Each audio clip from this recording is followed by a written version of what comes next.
அரசு குடும்பத்தில் இருந்து நான் வந்தவன் இல்லை என்று முதல்வர் சொல்லும் பொழுது வரவேற்றார்கள் அனைவரும்.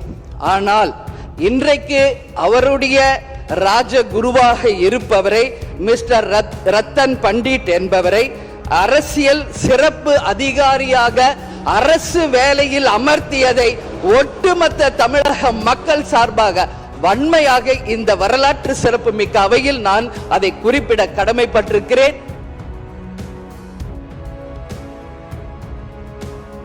அப்படி உங்களுக்கு ராஜகுருவா இருந்தா உங்க பர்சனலா அவரை வச்சுக்கணும்.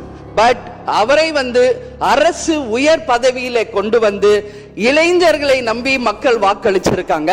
இந்த இளைஞர்களுக்கு நீங்கள் என்ன உதாரணத்தை சொல்கிறீர்கள், என்ன வரலாற்றை நீங்க சொல்ல விரும்புகிறீர்கள், வருங்கால இளைஞர்களுக்கும் எதிர்காலத்திற்கும் இதன் மூலம் என்ன மெசேஜ் நீங்க சொல்றீங்க அப்படிங்கறத நிச்சயம் தெளிவுபடுத்தணும்.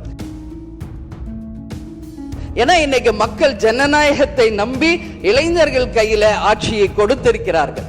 அப்போ வருங்காலம் இளைஞர்களும் வருங்காலத்திற்கும் இந்த அரசு ஒரு முன் உதாரணமா இருக்க வேண்டும் என்பதுதான் என்னுடைய ஒரு கோரிக்கை என்பதை இந்த நேரத்தில் நான் ஆணித்தரமாக பதிய வைக்கிறேன்.